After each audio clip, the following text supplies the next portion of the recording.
CatSynth TV. Hey everybody, CatSynth TV. And today we are talking with Lisa Mezzacappa and Beth Lisick about their serial opera podcast magnum opus, The Electronic Lover. Beth and Lisa, welcome. Good to be here. Thanks for having us. First of all, I guess for members of our audience who may not already be familiar with your work, can you please introduce yourself and a little bit about what you do? Sure. Well, I live in the Bay Area, and I'm a bass player and improviser and composer, and I lead a lot of ensembles, and I'm really involved in the Bay Area kind of experimental music community. And I live in the Hudson Valley, but I'm from the Bay Area, which is where I first met Lisa. And I'm a writer, and I also do some performance and curate a storytelling series called Porchlight. Very cool.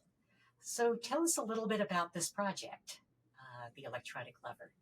Where to start? About 6 years ago, we realized we wanted to do a project together, and we were thinking about different topics for an opera. Neither of us had ever done anything like that before, and so it would be the first time that Beth wrote a libretto or that I composed the music for an opera. And we wound up finding an article from 1985 in Ms. Magazine that told this really amazing story that took place in chat rooms at the beginning of the times of the internet. And so that kind of launched this crazy idea that we would start to make an opera together. And then we kept having more ideas, much to our chagrin, years later, which involved, it should be also a serial story. It should be in episodes. And so it took us about 5 years to make it, but we're just about finished with a 9-episode opera that's a little over 4 hours. Very exciting. I was listening to a bunch of the different episodes and actually focusing a lot on 6 and 7 today. Wow, thanks for listening. Of course, really interesting music in there. I heard the Sol Quartet, I believe, in episode 6, doing some things. And then it's also some 80s synthesizer type sounds, I guess appropriate for the time period. And then also some interesting little bits of noise that kind of sounded like old digital or modem things. Yeah, that was fun to be able to use the 80s backdrop, at least thinking about, I don't know. I was such a fan of the stuff that Lisa does, and she has such a wide range of things she can do that it was fun to think about you using the synthesizers and doing kind of 80s-ish stuff. Yeah, it was a really big departure. Like, I've only written for one vocalist before, and this wound up being 12, which is a little bit outrageous. And then also, mostly my musical life is playing upright bass with kind of acoustic musicians, and as you know. And so it was the first time I ever thought, like, wow, this really needs to be a very synth-driven, electronic kind of sound world. The one thing that I did bring in from my life as a weirdo improviser is a choir of 3 vocalists who do a lot of extended techniques and noises and kind of sound design. So my sound design is really these 3 vocalists who can make any sound with their mouths and voices. And they were kind of like my secret ingredient to add into the kind of synth, drums, and bass instrumentation. So yeah, there actually is quite a variety of music in there. I mean, there's some dance type things. There are some very Bay Area new music, electronic or experimental sounds with the voices, with the strings.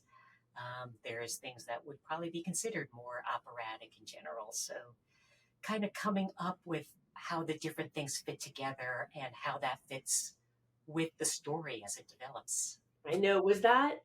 Yeah. So on your part, Lisa, do you think it was like story driven? Like for some things we knew, okay, we're going to have a wedding and we're going to do something like this. I don't want to give away too many spoilers, but for you, was it based on the story and then you would kind of get this idea of how you wanted to compose for that? Yeah, I mean, it was really your words that drove every single thing that I wrote. Zeros and zeros and ones and ones and zeros and zeros and ones. It's really interesting how I feel like sometimes you intentionally write in different styles or something like that. But for me, it's really great when you have something like a libretto and an amazing text and these incredible characters that Beth created as part of the story. You wind up just feeling like the words are telling you how to score them, like they're telling you what it needs to sound like. And so it was kind of nice. You kind of let go of some intention around like a genre or a style, and you're just like, well, this character's feeling this, how is the best way to express that? Or this is such a ridiculous, insane moment, like how do I create that energy and goofiness or elation or things like that? So I feel like it was Beth's text would just send me in these directions. ASCII American Standard Code for Information Interchange. She was also very forgiving with me, or with being able to like mess with the words sometimes to just have like fun and abstract things and stuff like that. So. Yeah, that's really fun. Yeah, I wrote the story. We wrote a lot of it though together. I would write stuff, but then it would be like we would talk out the story together, and we'd realize something would have to change. Or sometimes I would get these great assignments, like give me a list of 10, we did something that is like names of people's handles, which in the beginning of the internet was such a big deal. Like, what's your handle going to be? And so that was fun to just come up with like loads and loads and loads of different people's handles. Yeah. So one of the things that's worth saying is this whole, the whole opera takes place behind computer screens. So it's a little weird that we started recording it during the pandemic. We conceived of this beforehand, but we started recording and actually making the recordings happen during the pandemic when everybody was really isolated. And we recorded in this really isolated way so it would be safe. But what's interesting is it kind of mirrored a little bit what's happening with the story. Is it's people connecting in the early 80s who'd never met each other in person. And all of the things that people are singing are really being typed. So we got to have some fun also with like how the language was back then about how people communicated and right, a lot longer. People would type to each other full sentences. There weren't a lot of abbreviations. Yeah. We did a lot of research on that too. Yeah. And we just got to like have fun with words because it's so wordy to keep communicating. Everything people were doing was communicating, on the computer screen on the keyboard. So that also brought like a different dimension to it than like a traditional opera, I think. Yeah, no, it was fun to revisit that era, of extended text, BBSs, very low resolution, no graphics. We've actually done a couple of videos here about retro computing and using the computers and accessing old BBSs that still exist. Oh, wow. I would love to see that. Yeah, we did, as we were researching this before we created the story and Beth jumped into writing the libretto, we made some visits to the Computer History Museum down in Mountain View, south of San Francisco. And we also connected with one of Beth's old friends, a former boss of hers who was involved in this early community online called The Well in the Bay Area. And that was just like a game changer for us to really kind of be in the trees of like, what were people thinking and feeling when they were first starting to connect this way? And that was really great. Yeah, if in the early days of SF Gate, the Chronicles website, I worked for that website is just like a general office kind of helper person. And, but yeah, my boss there had been involved in the online communities since the beginning of them. So it was really cool to meet with him and kind of remember, like, and he also came to that world through being a hippie and living on communes. And so there was a lot of idealism about like how this could really change the world in all these positive ways. And they were just so optimistic. And so it's like, we knew that, but it was great to just hear it from the source and listen to him talk about what these communities were like and how these people just forged these incredible bonds. And so we knew it brought so much more to our story, kind of getting that sense of the idealism and just how positive everything was. Yeah. It was surprising. Yeah, because now everyone's just like, feels like the internet's just rotten and not fun anymore. And everything's just like, every news story about online life is negative. So it was like really far out to just go back in time to remember that moment that was so naive and utopian, and also to have like from firsthand account from Beth's friend, like really what it felt like, and to be in the trees of that, it was really special, and it made it much more Bay Area focused in a way, and how we thought about it, as opposed to this kind of article from the middle of nowhere, just from that we found online. So it was nice to build out the story in a more personal way. It was kind of fun as going through the episodes, kind of also reliving that era. In my case, more in the 90s, but that's sort of still very optimistic. Yeah. This is going to be great. We're all going to be connected. Information is going to free flow, and things turned out somewhat differently, of course, as we know. Yeah. And it's funny, like, oh no, go ahead. No, I was just going to say that it was great. I kept reminding myself, well, Lisa said this is an opera, right? So it can be really dramatic, and we can have all this really dramatic shit happen because it's an opera. And so that was fun too, as a reminder that it didn't have to be this kind of realistic documentary look at it. It's like we could take things out Operas are inspired by, all the drama in the world. And so it was just fun to get into what is the drama of the online world. And like usually whenever we would wonder about like, is this too much? Like my answer was always, it's opera. It's never too much. Yeah. Always go for it. So it allowed us to try stuff that we never would have tried before, I think. And that was really fun. And I think the musicians and singers felt that too, that we were always just trying to like push the drama, push the emotion, push the, sometimes the absurdity of some of these situations that happen in these episodes. Yeah. Picking up on that a little bit, there's sort of different ways that in opera you have singers, bounce off of each other, sometimes overlap. And how is it thinking about those techniques in the context of people, typing often simultaneously? Ooh. Wow, that's a really good question. Yeah. A lot of the times we had to suspend a little bit of our idea of the fact that it was probably really slow back then.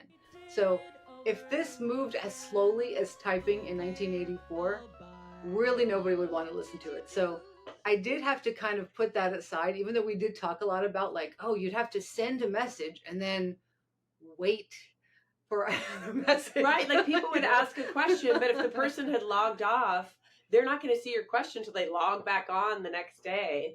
And that was so slow. And I think a modern listener could not handle that kind of slowness at all. So I kind of had to put that aside a little bit. But some of the interactions more broadly are definitely like, people lose sight of each other in the story a little bit because they've logged on or they haven't been on the computer. It's not like they're texting each other and there's this instant connection. So definitely how the story progresses is like whether somebody is in the chat room or not. And if they disappear from the chat room, you really don't know what's going on or what scheme they're hatching potentially, or like, are they mad at you, or are things okay? Because you can't just type that. So we definitely use that for like the plot. But as far as writing the music, I needed sometimes things to just like, I needed things to move because I wanted more energy than that waiting for someone to respond kind of sound. It's a good question. Yeah, I cheated there, I guess. Yeah, the project was sort of getting started as the pandemic was also getting started. And so doing one track at a time in isolation. And I know this is actually the way I do a lot of my albums and recordings. So, but I think, Lisa, you were saying this was a bit of a new experience. Yeah, you got to talk about trying to get this thing recorded. Well, for sure. For an ensemble, so. Right. So yeah, normally I play live in the studio. You've been working on some music with one of your ensembles or one of your bands. Then you go into the studio, and even if people are maybe in different rooms a little bit, you're all recording at the same time, and then you come back and you mix it and you master it and you put it out. But this was very much like thinking about the recording studio as like a compositional tool for the first time for me, and it was really different for that reason, and also it was really different for some of the singers. In some ways, it was great because they could be really focused when they came in and sang their parts individually. But we really relied on extraordinary recording engineers to kind of then later create this feeling like everybody sang together. Because singing sounds good when people are singing together. And so there's a little bit of smoke and mirrors that happens between like the voice and what you're listening to. And it's usually the work of an amazing audio engineer, whether it was John Finkbeiner or Eli Cruz or Miles Boyson. Those are the three engineers I work with primarily. And they were such collaborators in kind of making singers sound like they were just in a room, hanging out together casually, starting their phrases together, ending them together.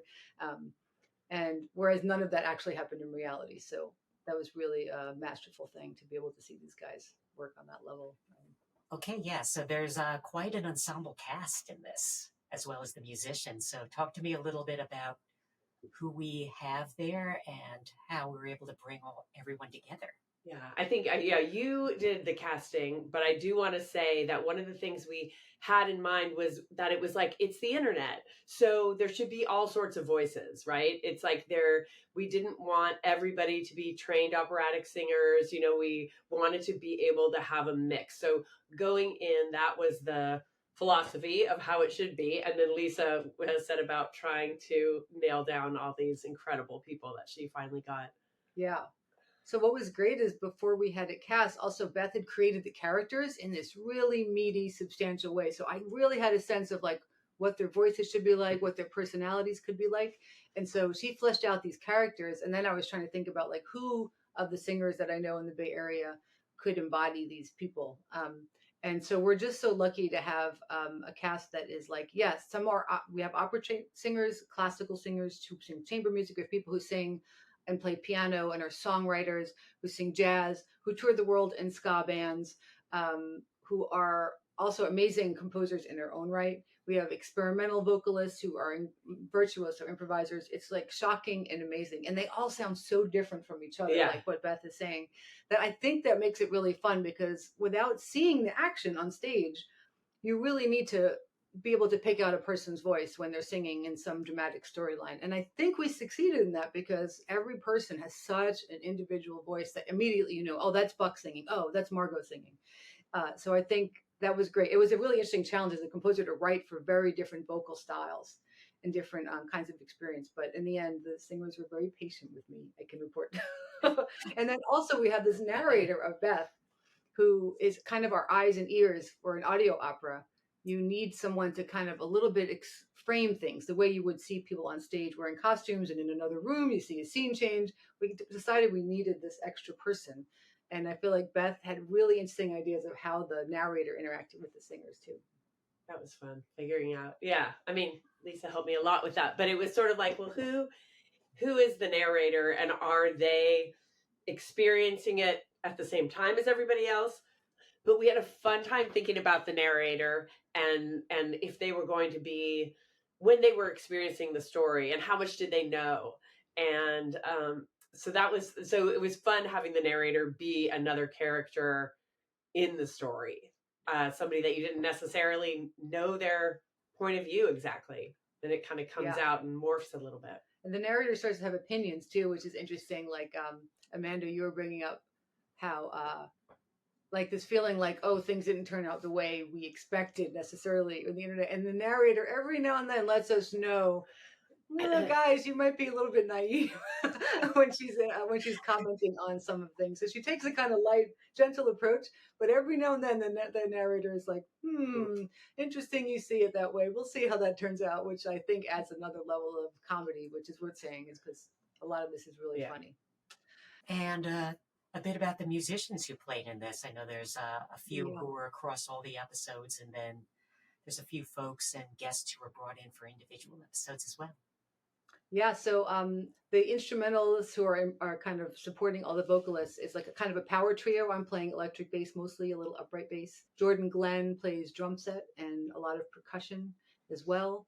And Steve Blum is our synth wizard who plays a prophet and was really generous with me in terms of like working on all of these sounds. He also plays a Nord, but no acoustic piano. So we have this kind of synth-driven power trio. And working with him was really fun because I'd never written for synth before. And I just basically would just send him links of audio references, and we would try to figure out how to recreate sounds from recordings. So it could be anything. It could be like something from a Robert Ashley opera, something from the bridge of a Madonna song, something from, it was all over the place, the sounds that I was interested in, like a Steve Mackey piece. Like all contemporary music was fair game, and all pop music was fair game. And he was a really good sport about, I need the synth sound. It needs to sound more like a rubber band and less like a tin can, and my crazy ways of explaining this. And so we would work together a lot, and he was brilliant and kind of bringing what he did to what I was looking for. It was a great collaboration. Yeah, and Sol Quartet is our wedding band in episode 6. And in episode 9, this is a little bit of a spoiler, which is coming out later this month. The San Francisco Girls Chorus is the Premier Ensemble. They're kind of like signature ensemble of teenagers, is also a special guest. And going back to the synthesizer a little bit, this is cat synth after all. I know, I knew we'd have to get into this. Nice. Yeah. So a lot of that you're saying was done with a Prophet. I mean, that's a great one to sort of have for an 80s vibe. Yeah, it was basically a Nord with a Rhodes sound and then a Prophet. And he has a couple, like he used a sequencer a few times because I wrote some outrageous things and we wanted to try some rhythmic stuff. And then I would give Steve these like directions like human arpeggiator. And I'd give him information, but I was like, don't do the arpeggiator, but kind of do like this weird, messy human version of an arpeggiator. So it's almost like we were always just in conversation with some 80s sounds, but always kind of doing our own experimentalist, weirdo jazz people take on that. So it's like a little bit like the source and then our filtered through our right. strange You weren't aesthetics, trying so- to completely recreate No. a sound from Yeah. So it's like a fun game of telephone of just like, oh, this amazing, Cyndi Lauper ballad. Like, what's going on there with the chorus on the guitar? Can we use that? So it was like this idea of using effects and using the prophet to reconjure some ideas that for me were like either nostalgic or just really like popped out as like an 80s iconic thing. So we like definitely point to house music at some points in this. Definitely 80s ballads, definitely like punk and like kind of grungy, like chromatic metal and stuff like that. Kind of goes all over the place. And then there are moments that are really kind of chamber and kind of more classical sounding, I guess, or new music sounding. So it goes, travels to many places. So really those noise elements that I'm hearing, like a lot of those, like, that's done with the vocalists and not with the synth, or is it a mixture of both? Probably both, but a lot of the noise you're hearing is definitely singers. And I kind of had a rule with the 3 members of my little like sound choir, I called them, is that we didn't use really any effects on them. A little bit of just reverb, but they're doing all of the crazy sounds that you hear completely acoustically with their voices. So they're not being processed and then like filtered or anything like that.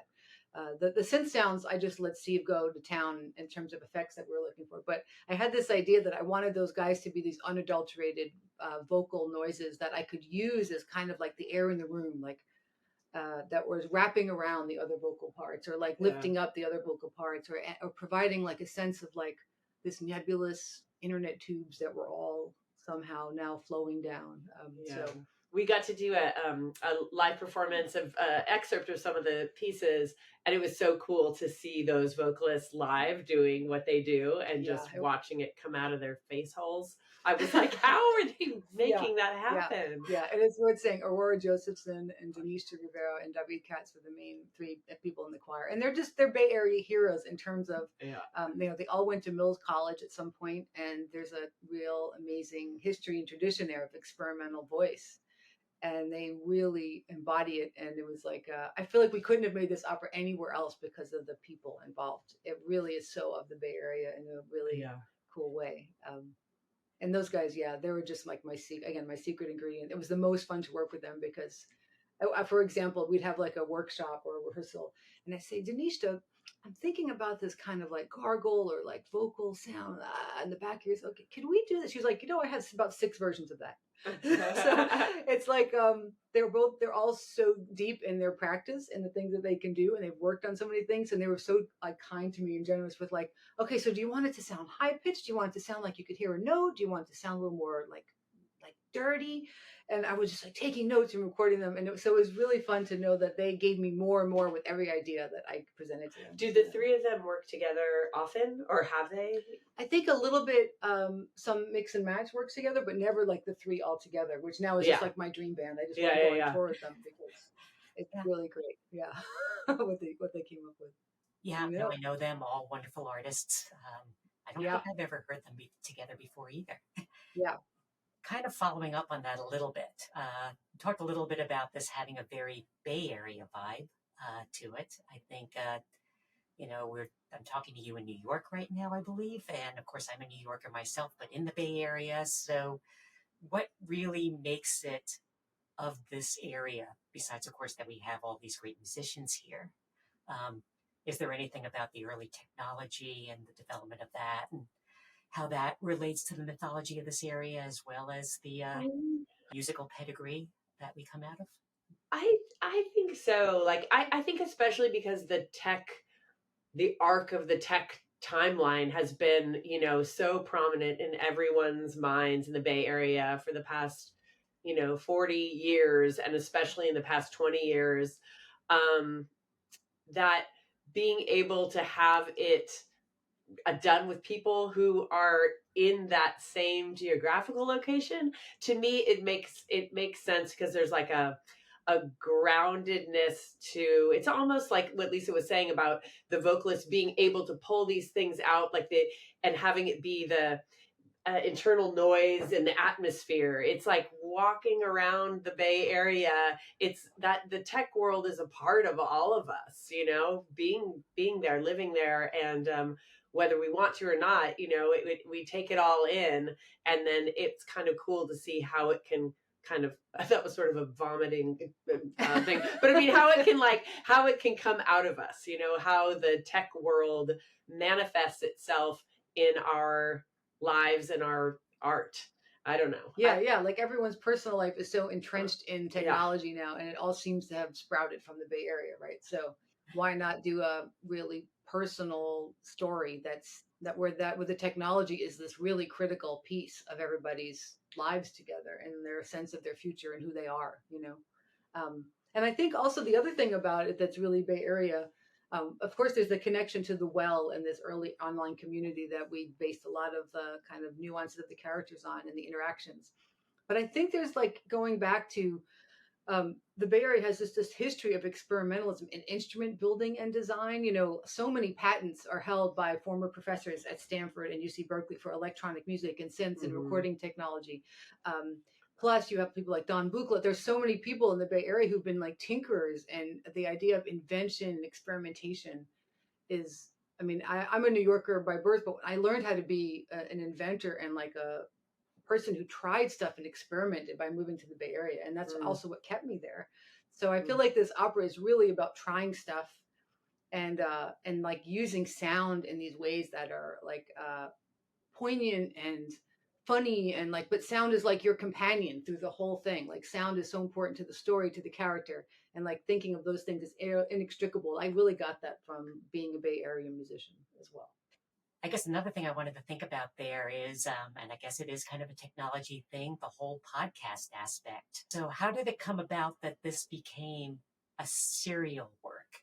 Yeah, this was Lisa's idea to do it as a serial. I don't take credit for I know, it's a great I idea. It was a great idea. But I think because as we were talking about like what the length it would be and what the arc and how people would hear it and was it going to be a live thing or not, we just started thinking about the ways that we consume a lot of the stuff that we consume. And I listen to a lot of podcasts and you know, watch a lot of things that are serial stories, and it totally made sense to us immediately when you brought that up. Like, what if it were in these little we didn't episodes? Almost talk about it as soon as the idea came up. No, it was like, that's course, it. Of course, that's it. Yeah. Um, And also always was going to be a recorded project and not a live project. Though if anybody is out there that, you know, wants to stage an opera that takes place all inside a computer, I mean, it could be a real challenge for a set designer to figure that out. Oh, but it would look great. Think of all of the beige terminals. Oh my God. And all gorgeous. There's so many things about how it would look that are very appealing. Yeah. But someone else has to produce that. Yeah. Yeah. So we knew it was going to be recorded. So then I think that it just made perfect sense. And we didn't know, I think we sketched out originally, how many episodes were we originally going to do? 6, and then it turned into 8 or something like that. I can't remember, but it kept growing for sure. It definitely kept and growing now we've got until we 9. arrived at 9. And I think the idea that the serial was going to be fun because people would binge it, but then we also didn't realize how long it would take to make each one. So several years later, now it's bingeable, but it wasn't really bingeable when each episode was coming out like every 8 months or year. Yeah, so now's the time when all those people, you know, they wait for the whole show to be out before they start watching. Now's the time to start listening. Yeah, exactly. So yeah, we are in this interesting moment right now where there is this tension between, say, you know, the typical cinema type length for a story versus the serial length. We're seeing a lot more things going to serial length, and of course podcasts, as we're doing right now, or this show. So we are sort of in that place where we're thinking about longer formats that are consumed in different ways, either binged or stretched out over time, sometimes in the car. Yeah, it makes sense. Also, like I think another reason for me that was compelling was the idea of a record is also falling apart as far as a musician goes, and like making a record that lasts as long as an LP side or a CD. Like none of that makes sense anymore. So I was kind of keenly aware in the moment we were kind of planning what this might be, that why does it have to be record length at all? Why does it have to have any relationship to the record? And that was also why the podcast release format was interesting, because it was like, we could just put these in the ether and they don't need to be confined by the idea of a record necessarily as we're making it. And then we can see what it is later. And also, there's a history in opera. The Ring is like episodic, so it's not like I invented this, but it's true. In general, there aren't that many people making like operas over many episodes. It's a little crazy. Yeah, and at least at the time of this recording, we are approaching the 9th and final episode. Yes, it is going to be released this month. And so it will be available on podcasts. And we have a Vimeo channel where people can read along with the libretto. It's animated as you listen. So that kind of helps some people who like to read. Yeah, it helps me. And I wrote it. I think it's really hard to follow a whole story just with audio. I mean, on a first listen. I don't know. Although I did try to make it very legible. It is, but yeah, I still feel fun. like I like being able to read it, and yeah. So I think that the Vimeo aspect of being able to read the words is huge. Yeah, so everything is out at the end of May. And then also the whole project, because we're releasing the final episode, the whole project is also going to be released on Innova Records as a proper full-length, high-quality audio record. And that's going to be streamable and also downloadable and purchasable anywhere people kind of buy records or listen to records. So that's a little different because the podcast has to compress the audio so much that I really wanted a way for people to hear like how hi-fi we recorded this. So that's why we're putting it out as a record as well at the very end to kind of celebrate that. Okay, so where can people stream the episodes right now or download them to listen to them all at once later or find out more about the hi-fi recording that's in the works? I guess the one place to go is our website is theelectroniclover.com. And you scored that domain name. Amazingly. Yeah. So yeah, and people can, through there, you can find links to anywhere you listen to podcasts. You can just look for The Electronic Lover and it's up there. Or you can go to, you can look for it on Vimeo. You can search The Electronic Lover and you can find those videos that have the librettos. And at the end of the month, you can see what happens to everybody if you start catching up now on the previous episodes. All right. Well, we will have all those links in the description below. So please do check it out and follow along. And so how do you both feel about this project sort of coming to its at least conclusion of this? Oh my God, I can't believe that it's happened, that this is happening. I mean, it really just has been such a part of my life. I'm sorry. No. It's like the greatest thing ever that we did. I love doing this. Neither of us expected this to be. We didn't know it was going to take so long. So epic. Yeah. But also, I think we didn't expect it to be. We got so much out of it. The first opera that either of us had ever thought of working on, and so we learned a lot.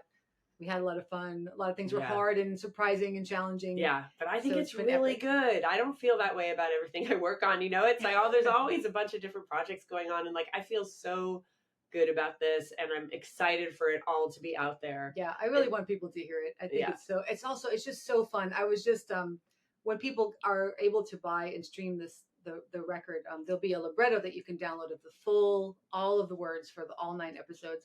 And I was just kind of going through that and formatting it and editing it. And even though I've lived with these words for years now, like in a very detailed level, I have it memorized pretty much. She's still cracking me up. Like there are things that are so brilliant about what Beth wrote, and I'm still just like in awe and in love with her text. So a lot of times I would try to make Lisa laugh. I'd be like, okay, I'm sending her a draft. I'm gonna just think about Lisa laughing. But it worked every time. But even like I'm just saying, it's like it's still like when I'm still reviewing these words, they still resonate so much with me. It's like what a great libretto it is. So it's exciting to share that with everybody. And we're all artists. We all have a lot of things going on. So what is in the works for each of you? What can we look forward to beyond the last episode of the podcast? Well, not recording an opera is the first thing I'm going to be working on, actually. I guess we'll see what's next. This has been a kind of a long process, so yeah, stay tuned. Yeah, but you're here in New York doing shows. It's true. Always playing bass, always doing shows. Yeah. Okay, and we'll certainly put a link to your website so people can find out about the shows. I mean, same thing. Always working on something or other, but I'm co-producing a comedy festival that's happening in the Hudson Valley next month in June, and then I'm working on a book length, nonfiction book about being a dementia caregiver, which I have been doing for a while. So that's been going on for a long time too. I think almost not as long as this, but it's one of those epic projects that someday will be done. All right, very exciting. And yeah, for everybody, I definitely recommend checking out The Electronic Lover on your favorite podcast or in the links below.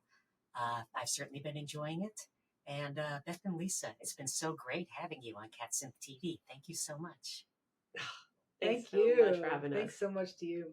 To find out more about The Electronic Lover, please visit their website and check out the description below this video. Thanks for watching, and please subscribe to Cat Synth TV. You are watching Cat Synth TV.